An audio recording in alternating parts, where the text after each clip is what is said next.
കന്യാസ്ത്രീയെ ബലാത്സംഗം ചെയ്ത കേസിൽ കുറ്റാരോപിതനായ ഫ്രാങ്കോ വീണ്ടും ജയിച്ചിരിക്കുന്നു എന്ന് പറഞ്ഞാലോ? ഫ്രാങ്കോ ജയിക്കുകയാണ്. കാരണം ദുഷ്ടനെ പന പോലെ വളർത്തുമെന്ന് ബൈബിൾ പറയുന്നുണ്ട്. അതുകൊണ്ടായിരിക്കണം ഫ്രാങ്കോയ്ക്ക് നിരന്തര വിജയങ്ങൾ ഉണ്ടാവുകയാണ്.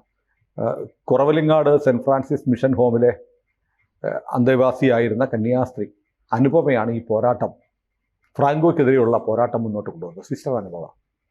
സിസ്റ്റർ അനുപമ മുന്നോട്ട് വന്നത് അവിടെ ഒരു കന്യാസ്ത്രീ തന്നെ ഫ്രാങ്കോ നിരന്തരം 2014 മുതൽ 2016 വരെ നിരന്തരമായി റേപ്പ് ചെയ്തുവെന്ന് പരസ്യമായി പുറത്തു പറഞ്ഞതോടെ ആ കന്യാസ്ത്രീയെ പിന്തുണയ്ക്കാൻ ധീരമായ നിലപാടെടുത്ത് വന്ന ആളാണ് സിസ്റ്റർ അനുപമ. അനുപമയുടെ കൂടെ സിസ്റ്റർമാരായ ജോസഫൈനും നീന റോസും ഒക്കെ ഉണ്ടായിരുന്നു.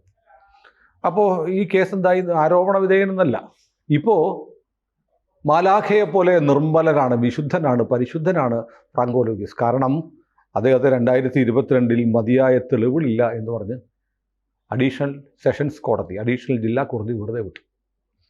ഒരു കന്യാസ്ത്രീയുടെ, ഒരു സ്ത്രീയുടെ മാനത്തിന് വില പറഞ്ഞു എന്നുള്ള ആരോപണം നേരിട്ട, അവർ പരസ്യമായി പറഞ്ഞ, അതിനെ കന്യാസ്ത്രീകൾ പിന്തുണച്ച് തെരുവിലേക്കിറങ്ങിയ ഒരു വലിയ കൊള്ളക്കമുണ്ടാക്കിയ സംഭവമായിരുന്നു.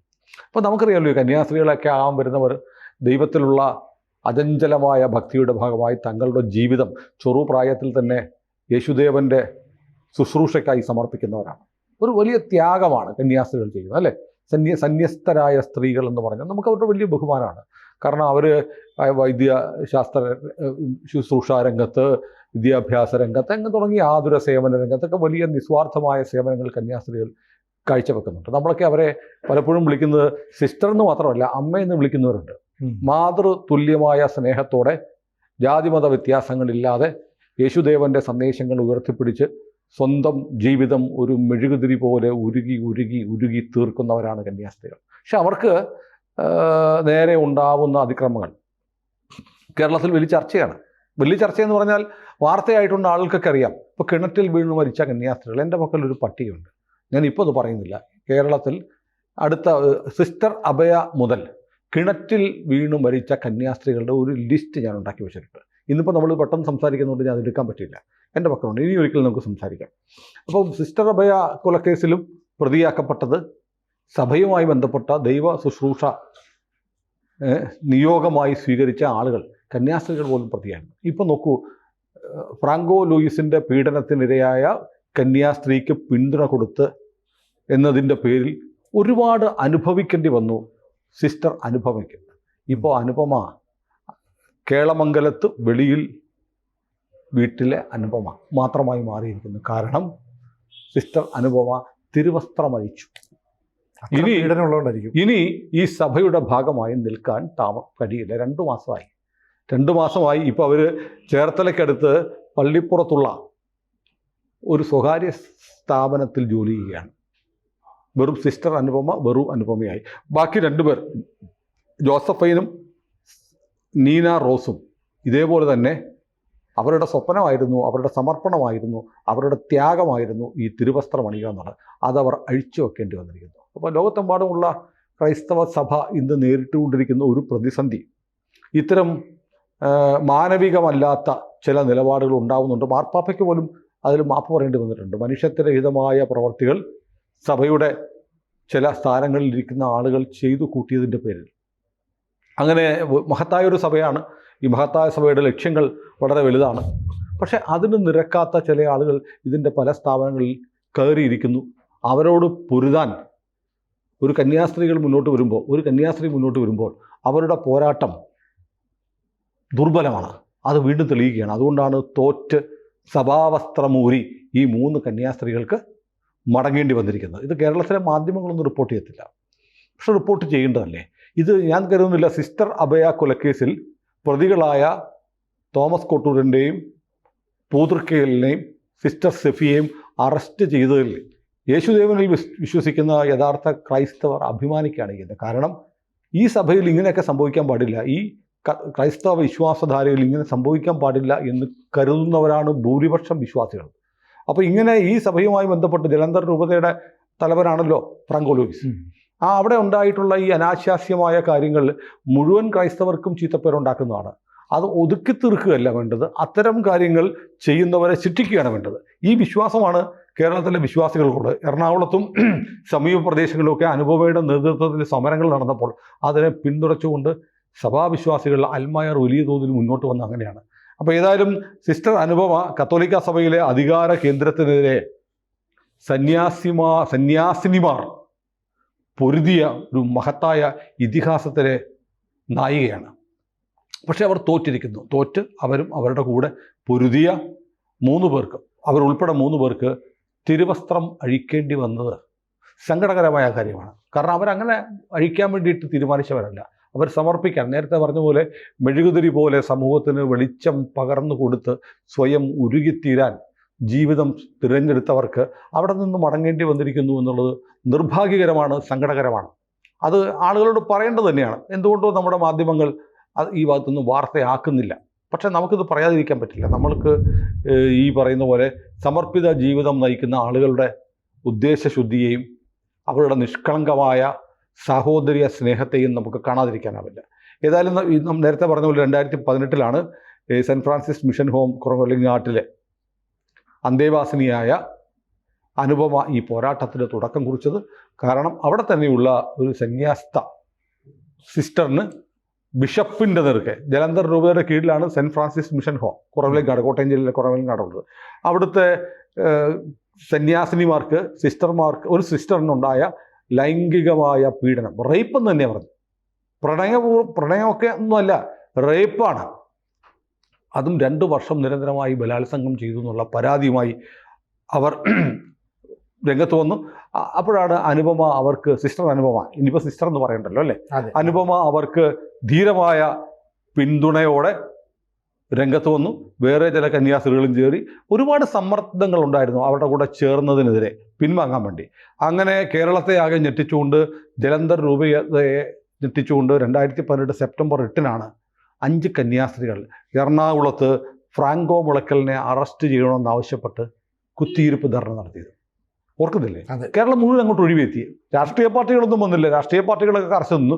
പക്ഷേ വിശ്വാസികളായ, യേശുവിൽ വിശ്വസിക്കുന്ന, സഭയിൽ വിശ്വസിക്കുന്ന, സന്യസ്തരുടെ ജീവിതത്തെയും സമർപ്പണത്തെയും വില വെക്കുന്ന ക്രൈസ്തവ വിശ്വാസികളും മനുഷ്യസ്നേഹമുള്ള മറ്റ് ഇതര മതവിശ്വാസികളും ജാതി മത വ്യത്യാസങ്ങൾ മറന്ന് 2018 സെപ്റ്റംബർ 8 അനുപമ സിസ്റ്ററും മറ്റ് സന്യാസിനിമാരും നടത്തിയ സമരത്തിന് പിന്തുണ പ്രഖ്യാപിച്ചു. അവസാനം അങ്ങനെ എല്ലാവരും വന്ന് ബിഷപ്പിനെതിരെ മൊഴിയും കൊടുത്തു. പിന്നെ അതൊക്കെ കഴിഞ്ഞ് സർക്കാർ പറഞ്ഞു വേണ്ട നടപടി എടുക്കുമെന്നൊക്കെ പറഞ്ഞു. പിണറായി വിജയൻ സർക്കാർ ഒരുപാട് കളി കളിച്ചിട്ടുണ്ട് അതിനകത്ത്.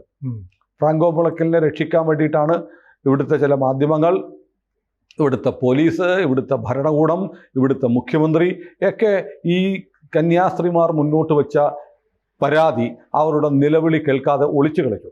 എന്നിട്ട് കേസെടുത്ത് കഴിഞ്ഞിട്ടും ഇതിനു വേണ്ടി ഒരു പബ്ലിക് പ്രോസിക്യൂട്ടറെ, ഒരു സ്പെഷ്യൽ പ്രോസിക്യൂട്ടറെ നിയമിക്കാതെ കേസിട്ട് ഉഴപ്പി. അങ്ങനെ 2019 ജനുവരിയിൽ വീണ്ടും അനുപമ രംഗത്ത് വന്നു. പബ്ലിക് പ്രോസിക്യൂട്ടറെ നിയമിക്കുന്നില്ലെങ്കിൽ വീണ്ടും ഞങ്ങൾ തെരുവിലിറങ്ങി കുത്തിയിരിക്കും എന്ന് പറഞ്ഞപ്പോഴാണ് പിന്നീട് ഒരു പബ്ലിക് പ്രോസിക്യൂട്ടറെ ആ കേസിൽ വെച്ചു കൊടുത്തത്. കാരണം നിരന്തരം ഇവർ നിലവിളിക്കേണ്ടി വരും. നിലവിളിച്ച് തെരുവിലിറങ്ങിയാൽ മാത്രമേ ഈ സമൂഹത്തിന് വേണ്ടി ജീവിക്കാൻ തീരുമാനിച്ച ഇവരുടെ ശബ്ദം ഭരണകൂടം കേൾക്കൂ എന്ന നിലപാടാണ് എടുത്തത്. പിന്നീട്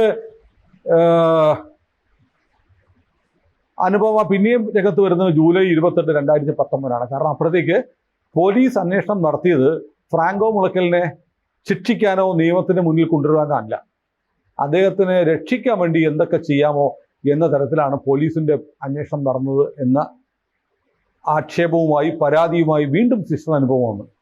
അതായത് സൈബർ ഫോറൻസിക് തെളിവുകൾ മുഴുവൻ പോലീസ് നശിപ്പിച്ചു എന്നാണ് അനുപമ അന്ന് ലോകത്തോട് വിളിച്ചു പറഞ്ഞത്.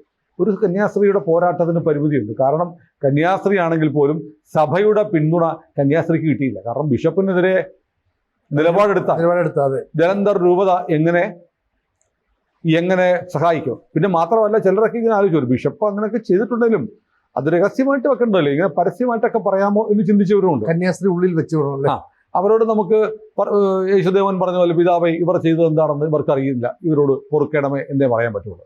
ഏതായാലും പിന്നീട് ഈ അനുപമയും മറ്റ് സിസ്റ്റർമാരെയും പീഡിപ്പിക്കാനുള്ള ശ്രമമാണ് സഭ നടത്തിയത്. അനുപമയെ സ്ഥലം മാറ്റാൻ നോക്കി. മുഖ്യമന്ത്രിയുടെ ഇടപെടലിന് വേണ്ടിയിട്ട് അനുപമ അഭ്യർത്ഥിച്ചു. സഹായമൊന്നും ഉണ്ടായില്ല. ഒടുവിൽ അനുപമയ്ക്ക് കോടതിയെ സമീപിക്കേണ്ടി വന്നു. കോടതി പറഞ്ഞു ഈ കേസിൻ്റെ വിചാരണ തീരും വരെ അനുപമയെ എങ്ങോട്ടും മാറ്റാൻ പാടില്ല എന്ന് ഉത്തരവിട്ടു. കാരണം ഇറക്കിവിടാൻ തീരുമാനിച്ചു. അതായത് അവർ താമസിക്കുന്ന മഠത്തിൽ നിന്ന് ഈ കന്യാസ്ത്രീയെ ഇറക്കിവിട്ട് അവരെവിടേക്ക് പോകും? എവിടേക്ക് പോകും? അങ്ങനെ തെരുവിലേക്ക് സഭയ്ക്കുള്ളിൽ നടന്ന ഒരു ലൈംഗിക അതിക്രമത്തെ, ബലാത്സംഗത്തെ തുറന്നു കാട്ടിയ കന്യാസ്ത്രീയെ പിന്തുണച്ചു എന്ന പേരിൽ ആ പിന്തുണ കൊടുത്ത കന്യാസ്ത്രീകളെ തെരുവിലേക്ക് ഇറക്കിവിടാനാണ് സഭാ നേതൃത്വം ശ്രമിച്ചത്. സഭയ്ക്ക് വേണ്ടി ജീവിതം സമർപ്പിച്ചവരെ. എത്ര നിർഭാഗ്യകരമാണ്. ഒടുവിൽ കോടതിയുടെ ദയ കിട്ടുന്നവരെ കാത്തിരിക്കേണ്ടി വന്നു. കോടതി പറഞ്ഞു മാറ്റരുതെന്ന് പറഞ്ഞു. പക്ഷേ 2022 നിർഭാഗ്യവശാൽ നേരത്തെ പറഞ്ഞ പോലെ തെളിവുകളില്ല. സൈബർ തെളിവുകളൊക്കെ നശിപ്പിക്കപ്പെട്ടല്ലോ. തെളിവുകളില്ല എന്ന പേരിൽ ഫ്രാങ്കോ മുളയ്ക്കൽ വീണ്ടും വിശുദ്ധനായി നിയമത്തിൻ്റെ നൂലിഴകൾ പൊട്ടിച്ചു പുറത്തേക്ക് വന്നു. പിന്നെ നമുക്കൊക്കെ അറിയാമായിരുന്നു, സ്വാഭാവികമായും സിസ്റ്റർ അനുപമയുടെയും സിസ്റ്റർ ജോസഫൈൻ്റെയും നീന റോസിൻ്റെയും ഭാവി തീരുകയാണെന്ന് അറിയാമായിരുന്നു. സഭയിൽ അവരെ ഇനി ഒരു തരത്തിലും അംഗീകരിക്കത്തില്ല. കാരണം എന്തൊക്കെയാണെങ്കിലും ഒരു ദൈവത്തിൻ്റെ നീതിക്ക് വേണ്ടിയുള്ള ഒരു പോരാട്ടമാണ്, സത്യത്തിന് വേണ്ടിയിട്ടുള്ള പോരാട്ടമാണ് അവർ നടത്തിയെങ്കിലും സഭയിലെ അധികാരി വർഗത്തിനെതിരെയുള്ള പോരാട്ടമായി അത് മാറി വ്യാഖ്യാനിക്കപ്പെട്ടതുകൊണ്ട് അവർ പുറത്തേക്ക് കടന്നറിയാമായിരുന്നു. പുറത്താക്കും മുമ്പ് അവർ ഇനി ഈ തിരുവസ്ത്രം അണിഞ്ഞിട്ട് കാര്യമില്ല, കർത്താവിനെ പ്രാർത്ഥിക്കാൻ, വിശ്വസിക്കാൻ, കർത്താവിന് വേണ്ടി കർമ്മം ചെയ്യാൻ തിരുവസ്ത്രം വേണമെന്നില്ല എന്നുകൂടി കരുതിയിട്ടായിരിക്കാം ഈ 3 കന്യാസ്ത്രീകളും സഭാവസ്ത്രം അഴിച്ചു വീഴ്ച് തങ്ങളുടെ കുടുംബങ്ങളിലേക്ക് മടങ്ങിയത്. ഇപ്പോൾ ഇയാളുടെ അനുപമയുടെ സഹോദരൻ ഇപ്പോൾ പറയുണ്ടായി 2 മാസമായി, ജോഷി എന്നാണ് അദ്ദേഹത്തിൻ്റെ പേര്. ജോഷി പറഞ്ഞു 2 മാസമായി അനുപമ സഭ വിട്ടിട്ട് തിരുവസ്ത്രം അഴിച്ചിട്ട്. ഇപ്പോൾ മീഡിയയുടെ മുന്നിലൊന്നും വരാൻ താല്പര്യമില്ല. എന്തു പറയാനാണ്? താൻ കൂടി ഉണ്ടായിരുന്ന സഭയെ തള്ളി പറയാൻ പറ്റുമോ? സഭയല്ലല്ലോ കുറ്റം, സഭയിലെ ഒരാളാണ്. അപ്പോൾ അതുകൊണ്ട് വിശ്വാസം അങ്ങനെ നിൽക്കും. പക്ഷെ ഇനി ആ സഭയിൽ ജീവിക്കാൻ പറ്റില്ല. പട്ടിണിക്കിടാനും ഇറക്കിവിടാനും ശ്രമിച്ച സ്ഥലത്ത് പ്രാണഭയത്തോടെയല്ലേ കഴിയാൻ പറ്റുള്ളൂ. ഒരുപക്ഷെ ഒരു കിണറ്റിൽ മറ്റൊരു കന്യാസ്ത്രീയുടെ പേര് വരുമ്പോൾ അത് ആ പേര് അനുപമ എന്ന് വായിക്കാതിരിക്കാൻ കൂടി ആയിരിക്കണം അനുപമയും ഒപ്പം ജോസഫൈനും നീന റോസും 2 മാസം മുമ്പ് പുറത്തേക്ക് ഇറങ്ങി വന്ന. അവരിപ്പോൾ അനുപമ മാത്രമല്ല മറ്റു ചിലരുമൊക്കെ ഇപ്പം എന്നോട് പറഞ്ഞില്ലേ, ഒരാൾ കാക്കനാട് ഇൻഫോ പാർക്കിൽ ഡാറ്റ എൻട്രിയുടെ ജോലി ചെയ്യുന്നു. അവർ ഈ ജോലി ചെയ്യാനല്ലായിരുന്നു, അവർ ദൈവത്തിന് വേണ്ടി സമർപ്പിച്ചവരെ വഴിയിലേക്ക് ഇറക്കിവിട്ട ഒരു അധ്യായമാണിത്. ഇത് നമ്മുടെ വിശ്വാസികളായ ആളുകൾക്കെല്ലാം, സഭയെ സ്നേഹിക്കുന്ന, ക്രൈസ്തവരെ സ്നേഹിക്കുന്ന, യേശുദേവനെ സ്നേഹിക്കുന്നവർക്കെല്ലാം വലിയ വേദന ഉണ്ടാക്കുന്ന കാര്യമാണ്. കൂടുതൽ വാർത്തകളും വിശേഷങ്ങളും നിങ്ങളിലേക്ക് എത്താൻ ABC മലയാളം സബ്സ്ക്രൈബ് ചെയ്യുക, ബെൽബട്ടനും അമർത്തുക.